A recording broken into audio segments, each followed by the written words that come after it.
राम राम दोस्तों, मैं हूं अंकित सिंह। स्वागत करता हूं नीलैंक यूट्यूब चैनल में। देखिए, प्राइम मिनिस्टर जो नरेंद्र मोदी हैं, उन्होंने एक भाषण में जान की बाजी लगा देने की बात की। मतलब क्या ऐसा मुद्दा है जहां पे जान की बाजी लगाने की बात पीएम नरेंद्र मोदी कर रहे हैं। ये मुद्दा कांग्रेस से जुड़ा हुआ है, क्योंकि कांग्रेस के जो पूर्व अध्यक्ष हैं राहुल गांधी, उन्होंने कुछ ऐसा स्टेटमेंट दे रखा था जिसके ऊपर पीएम नरेंद्र मोदी भड़क करके जान की बाजी लगाने की बात की है। पीएम का ऐसा स्टेटमेंट थोड़ा हाई में लिया जा सकता है। क्या है ओवरऑल मामला, जरा समझिए कि किस बात को लेकर के इतना ज्यादा बवाल हुआ है और दोनों तरफ से शक्ति की बातें चल रही है। दरअसल इसी शक्ति को लेकर के राहुल गांधी ने कुछ कहा था, जो मैं पहले राहुल गांधी की बताता हूं, फिर इस पे भड़क करके जो मोदी ने रिप्लाई किया उसको देखिएगा। इसमें आपको ये भी देखने को मिलेगा कि किस तरीके से मोदी किसी भी मामले को अपने अनुसार ढाल देते हैं और बहुत ही चालाकी से लोगों के दिल में राज करने लगते हैं। और बाकी ये बहुत अच्छी बात है कि पीएम में इतनी चतुराई है। देश के प्राइम मिनिस्टर में चतुराई होनी चाहिए, जो कि क्वालिटीज मोदी में है, और ये आपको आज 100% पता चल जाएगा। देखिए, राहुल गांधी ने मुंबई के शिवाजी पार्क में रैली की और यहाँ पे उन्होंने कहा कि हिंदू धर्म में एक शब्द होता है शक्ति, और इसी शक्ति से हमारी लड़ाई है, इसी शक्ति के खिलाफ हमारी लड़ाई है। राजा की आत्मा ईवीएम ईडी में है और देश के हर संस्था में है। राजा की आत्मा आयकर विभाग में है। मतलब ये सब कहा था। क्यों है यहाँ पे आत्मा ईवीएम में? क्योंकि विपक्ष कहता रहता है कि ईवीएम को मैनिपुलेट करता है बीजेपी गवर्नमेंट और वोट जीत जाता है।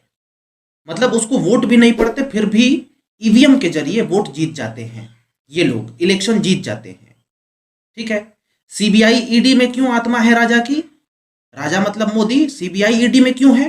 क्योंकि विपक्ष हमेशा कहती रहती है कि ये लोग सीबीआई और ईडी हम पे भिजवा करके हमें खत्म करवाना चाहते हैं, झूठा आरोप लगवाते हैं। ये बात आपको समझ में आ गई। मामला इससे नहीं भड़का, मामला वो शक्ति वाले बात से भड़का था कि हमारी शक्ति से लड़ाई है। अब यहां पे राहुल गांधी शक्ति शब्द का उपयोग किए हैं ईडी, सीबीआई, इन सब जनरल शक्तियों के खिलाफ। ठीक है, कि उनके पास ये सब की शक्ति है जिसका दुरुपयोग हम पे कर रहे हैं। लेकिन अब इस शक्ति के नाम पर पीएम नरेंद्र मोदी किस तरीके से बात को घुमाते हैं, जरा देखिए। पीएम नरेंद्र मोदी ने कहा कि कल इंडी जो गठबंधन है, मुंबई में एक कार्यक्रम किए थे। इन लोगों ने कहा कि हमारी शक्ति से लड़ाई है, जैसा कि राहुल गांधी ने कहा था कि हमारी शक्ति से लड़ाई है। यहां पे यही मोदी बता रहे हैं कि इन्होंने कहा कि वो लोग बोल रहे थे कि हमारी शक्ति से लड़ाई है। मैं हर बेटी बहन माताओं में शक्ति का रूप देखता हूं, मैं इन्हीं शक्तियों का पूजा भी करता हूं। जो लोग भी शक्ति के खिलाफ आवाज उठा रहे हैं उनकी चुनौती मैं स्वीकार करता हूं। शक्ति के लिए अपना जान मैं दे दूंगा, जीवन मैं दे दूंगा। जो राहुल गांधी ने शक्ति की बात की थी वो सीबीआई ईडी की बात की थी कि ये सब शक्तियों का दुरुपयोग कर रहे हैं।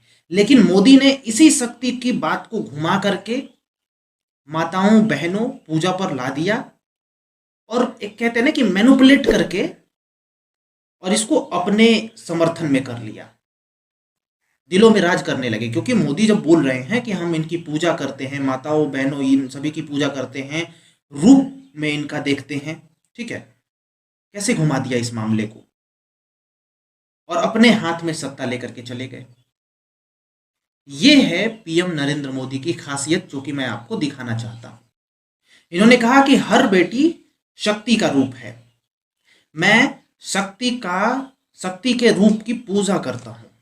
और इन माताओं बहनों जिनको मैं शक्ति के रूप में जानता हूं, इनके लिए मैं जान दे दूंगा। मोदी ने यह भी कहा कि जहां पे हमारा जो चंद्रयान लैंड हुआ था, उस जगह का नाम भी शिव शक्ति रखा है। और एक और शक्ति का विनाश की बात करने वाले हैं और एक और शक्ति की पूजा की बात करने वाले हैं। 4 जून को पता लग जाएगा कि कौन जीतता है, शक्ति का विनाश करने वाले लोग या फिर शक्ति का आशीर्वाद लेने वाले लोग। आप समझ रहे हो किस तरीके से शक्ति, जो कि बात ही दूसरी हो रही थी, उसको घुमा करके पीएम नरेंद्र मोदी ने अपने पाले में वजन ला लिया और लोगों के दिलों में छप गए। क्या सोचते हो बताओ आप। बाकी जुड़े रहो हमारे साथ। राम राम, मैं हूं अंकित सिंह।